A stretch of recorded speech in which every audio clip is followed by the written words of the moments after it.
A heads up that it's going to contain some mature subject matter around the topic of lust and how Jesus taught about sexual integrity.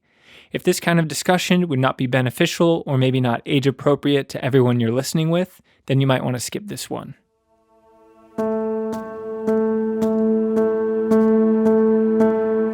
Hey, I'm Matt Brownell. And I'm Van Owens. And I'm Tim Adams.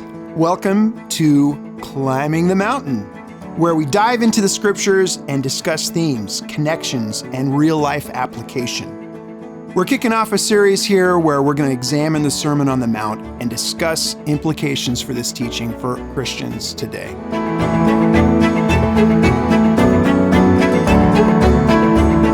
Perhaps we should begin with a disclaimer before this discussion. The subject matter is mature. We're going to consider Jesus' teaching concerning lust, found in Matthew 5:27 through 30. Maybe just below greed and love of money, lust is one of the top sins of our society. Temptations to lust are all around us. Pornography is becoming more and more mainstream, reaching children at a younger and younger age. It's already one of the biggest industries in the United States, larger than the combined revenues of the major TV networks. More than the revenues of the big three sports, MLB, NFL, and NBA combined. It's more than a $13 billion industry in the US and over $97 billion worldwide.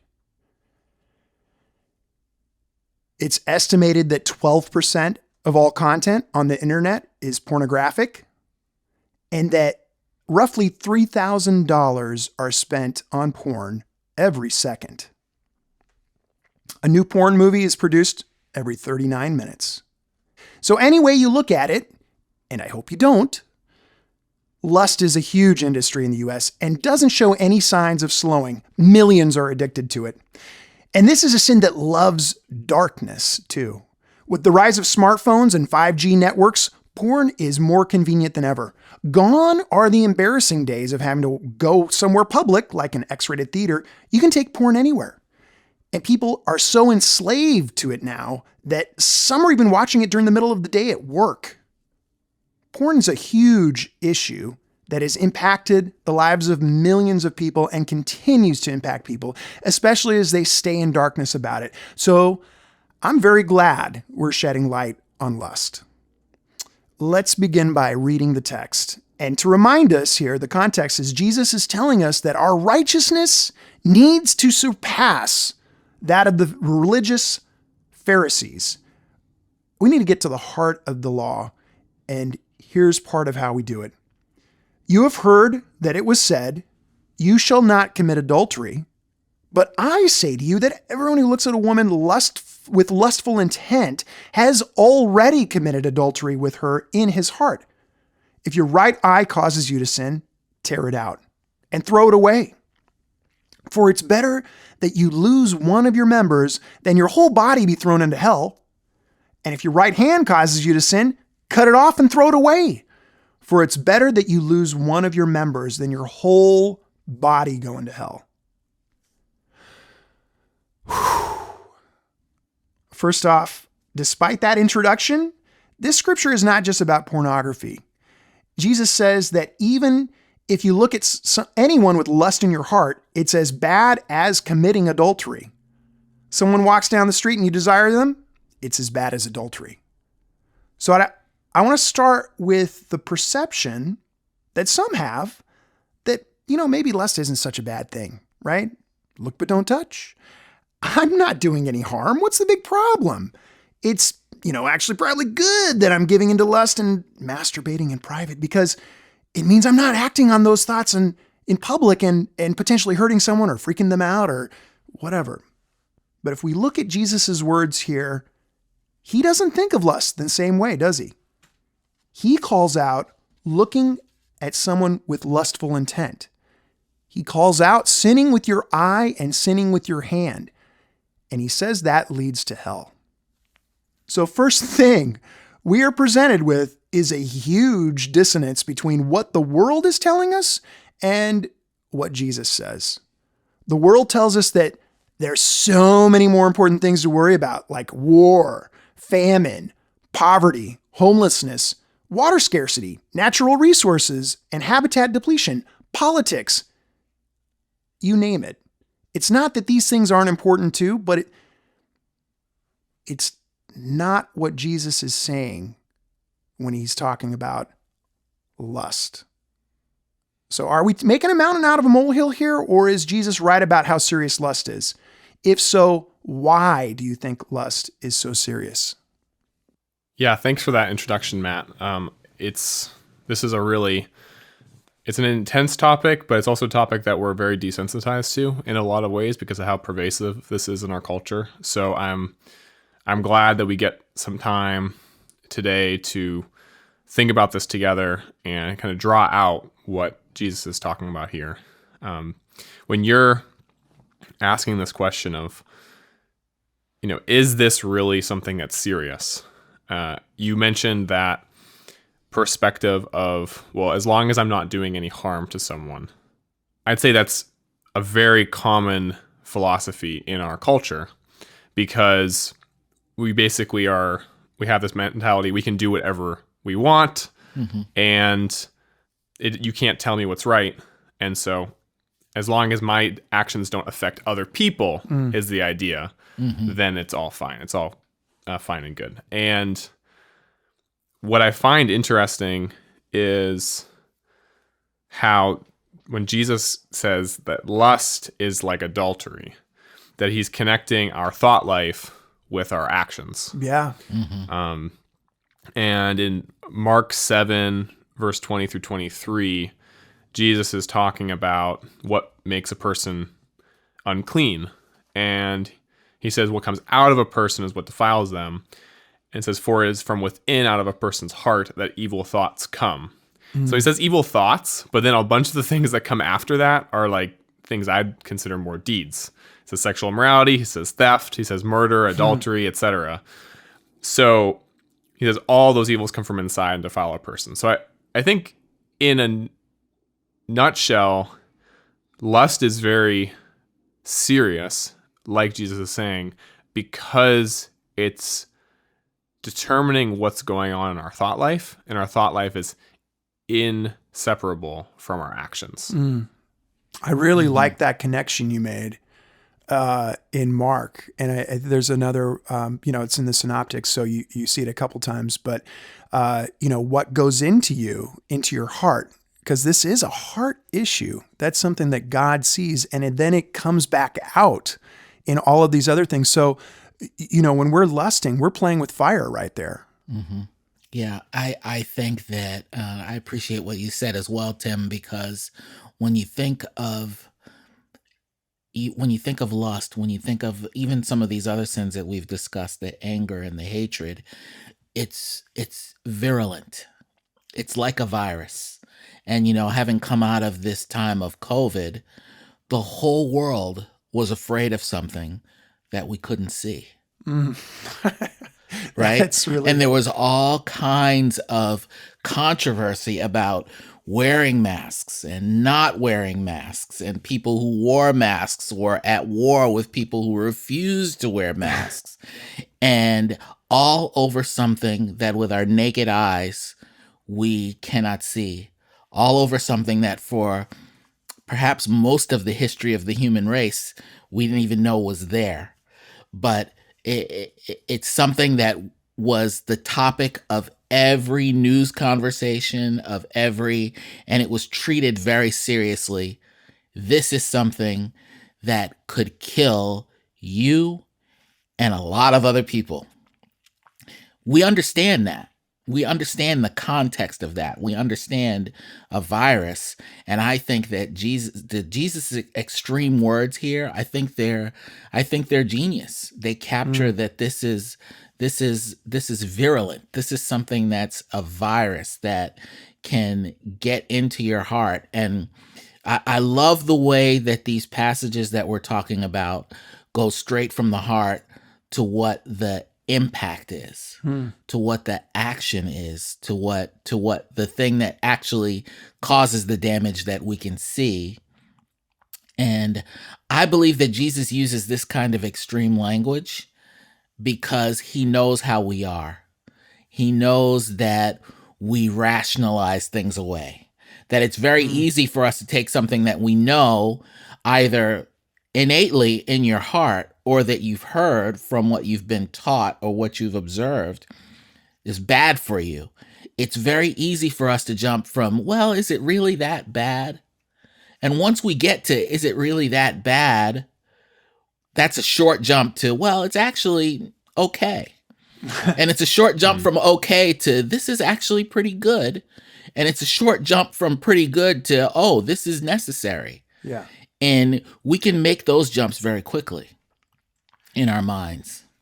You bring up the language that Jesus uses here, and I want to spend a minute on that.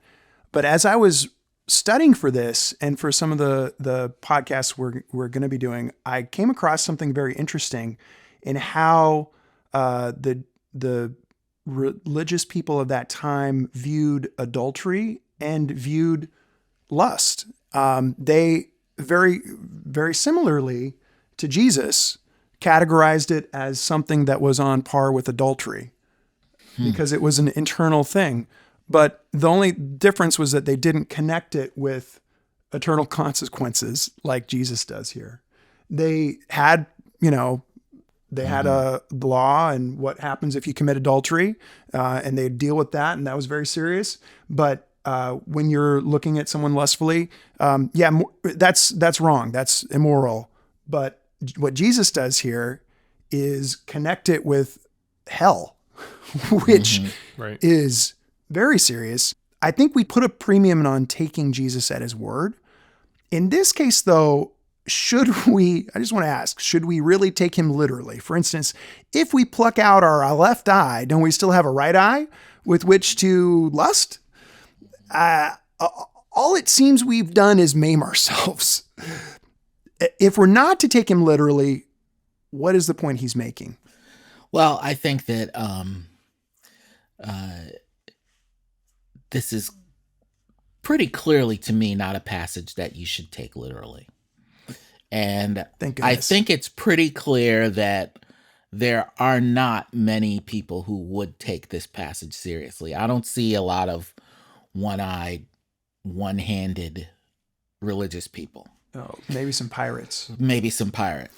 But before we get lost in confusion, when you say this passage that we shouldn't be taking literally, there's like several different sections of this passage. So right. Are you guys only talking about the part about cutting your hand off or cutting your eye off? Yes. Why? I think we need to talk about that. I think the crucial word there in this passage is the if. That's a very big if. When he says, if your right eye causes you to sin, pluck it out and throw it away. And I think that the fact of the matter is, it's not your eye that causes you to sin. It's not your hand that causes you to sin. There's that famous passage in Romans chapter 7 that when I read it in the New International Version, which is mostly the version that I read and study in, it gets very confusing. So I read it in the New Living Translation, which helps me a little bit. In Romans chapter 7 and verse 18, it says, I know that nothing good lives in me. That is, in my sinful nature. I want to do what is right, but I can't. I want to do what is good, but I don't. I don't want to do what is wrong, but I do it anyway. But if I do what I don't want to do, I'm not really the one doing it. It is sin living in me that does it. I've discovered this principle of life, that when I want to do what is right, I inevitably do what is wrong. I love God's law, and I love God's law with all of my heart, but there is another power within me that is at war with my mind. The power makes me a slave to sin that is still within me. Oh, what a miserable person I am, and who will free me from this life that is dominated by sin and death? And then he says, thank God the answer is Jesus Christ our Lord. So you see how it is. In my mind, I really want to obey God's law, but because of my sinful nature, I am a slave to sin. That it's not as simple as my right eye causing me to sin. It's not like my right eye. There's something wrong, inherently wrong with my right eye, that if I get rid of that, I'll stop sinning. In some ways, though it's a radical concept, that would almost be easier.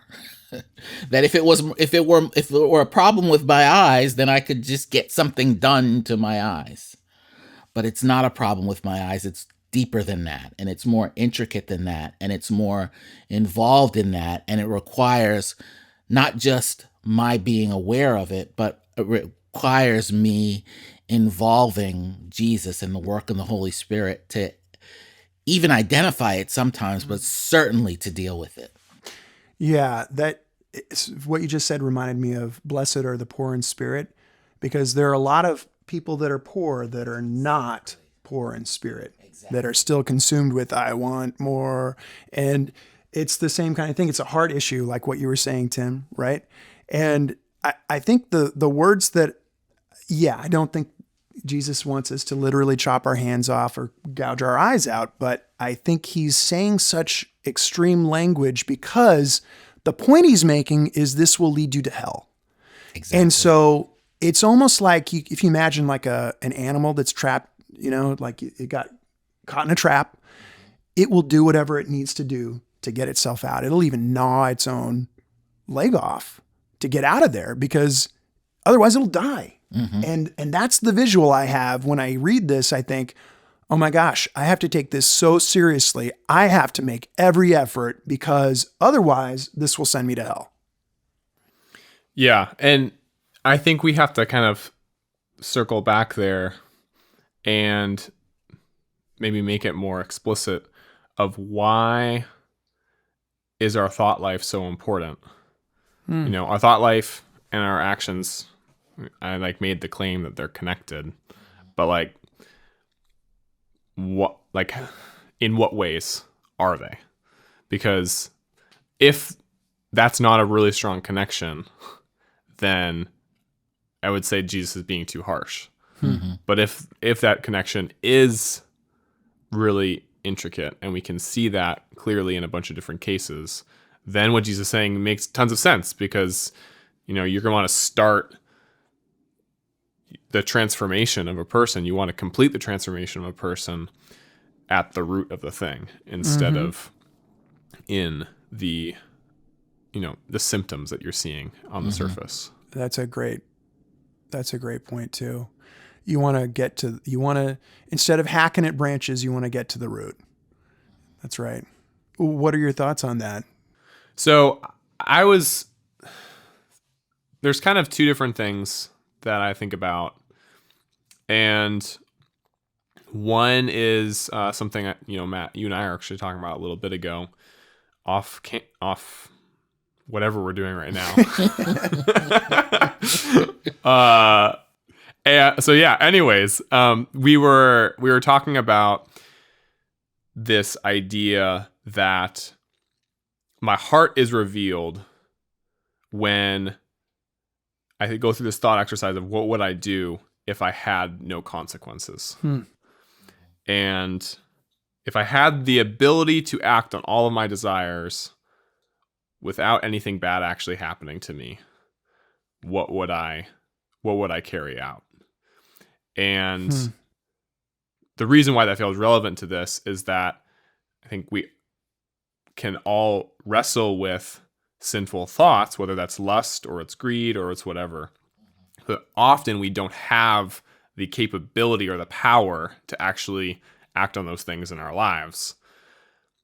Those that do often do that and they act out on it, and we can condemn those people. Oh, I can't believe that you did that. But when we examine ourselves, the reason isn't that I don't want to. It's because I don't have the ability. And greed's I know we're going to talk about greed much later. But, greed is an obvious example where people are like, oh, I can't believe that someone spent X number of dollars on X thing. And it's like, well, if you had that as much money as that person, maybe you don't spend on the exact same thing, but maybe it's something, Yeah. just as unnecessary. Why is there so much debt? People, yeah, you're right. It's a great example. So that's one thought exercise I do. And that to me validates very clearly, oh, my thought life is super, super important. But the other thing that I think is really important is I only have a certain amount of space in my head for anything. And so if my thoughts are consumed with possessing something that's not mine, with lusting after someone, I can't direct those thoughts towards the good things that Christ wants me to be considering. So I think we can talk more about that. But those are some of the arguments that I have to remind myself of and talk myself into when I get into that lie of, oh, like my thoughts really aren't that important, or I'm not really hurting anyone. Yeah. And this is actually a battle. And at some point, I think we have to trust God, and trust Jesus here, that he's warning us about something that maybe we don't understand, or we don't see what the big problem is, but he's God in the flesh, and he's telling us this is a problem. And so we need to listen to him, I think, because, warnings like this are a mercy, right? If you don't know that you're headed on a road that's under construction, about to go off the road, if you don't have any signs saying stay off the road, stop, and you just go, you're going to die. So these are pretty important markers. And I thought of a few others that I want to share here. And one, maybe just one, but in 1 Peter 2, there's a very, we probably all know, a lot of our hearers have probably listened to this or read this part about where Peter references Exodus 19 and God's vision for us to be a royal priesthood, a holy nation, so that we might proclaim his excellencies, who called each of us out of darkness, how we're now a people and how we've received mercy. Just after that, Peter warns us, lust wages war on our soul, and that it's a life and death battle. He says, "Beloved, I urge you as sojourners and exiles to abstain from the passions of the flesh, which wage war against your soul." Yeah, that is not a connection that I've drawn. I think because I just separate passions. I put that word in a different category, but I appreciate you drawing that out, because what are the passions of flesh? Like there's basically food, sex, and material things. So yeah, that's extremely convicting, because that's the vision of who we want to be, right? We want to be that holy priesthood. And we'll ruin our witness to other people if we are full of lust. I think that's something that distinguishes us to be holy. And there is so much more to tease out on this. Yeah. Van, do you have some thoughts here? Well, I think I appreciate that scripture that you just read, Matt, because when you think of war. So when I was a younger man, we still had the selective service that you had to register for the draft. When I did that, I believe they were still drafting people sometimes. There was still a very real thought in my mind that if we had a war, I would have to go to it. I would have to fight. And I was thoroughly terrified by the notion of going to war. War was the worst imaginable thing to me. Being in a place where death was everywhere apparent, where you saw it and experienced it all the time, and that yours was imminent at any moment. And I think when you use a word like war coming up on you, there's only two choices. You surrender and put yourself at the mercy of your enemy, or you fight. And when you say fight, fighting is a vicious, it's a survival thing. And that Peter would equate lust as something that goes to war against your soul. It strikes a chord in me. It's like, okay, so what am I going to do? If this is at war with my soul, how am I going to treat it? Am I going to put myself at its mercy when I know that it has no mercy? Everything that Jesus tells me, everything that the Bible tells me says this will destroy you and condemn you eternally. So do I give in to that? Am I overwhelmed by the fact that this is going to be a really hard fight and I might not be able to win? Yes, but I fight because I have no choice if I'm thinking about it in the right way. But if I'm thinking about it in the way that gets advertised, if I'm thinking about it in the way that comes at me from every imaginable source of media that I have, in every moment of every day almost, then it's that serious. It does feel like war.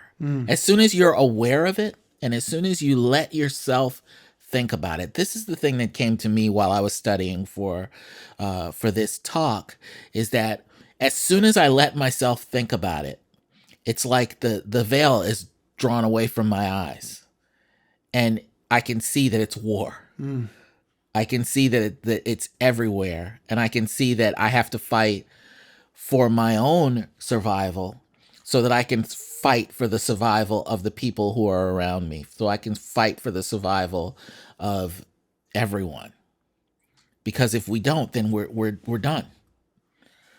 We're done for, and it just feels like all the statistics that you read in your introduction, they're just mind-boggling. They are. I can remember a time, and I'm older, but I'm not that old. I can remember a time when you could watch TV shows about married couples and they were in separate beds all the time and always fully clothed, when nobody lives like that. And yet now you can see things on network television that wouldn't have been in the worst R-rated movies at the time when I was a young man. So it is a war. And that's probably where we're going to have to pause on this discussion and pick it up again next time. This has been great. Thanks, guys. Thanks, guys.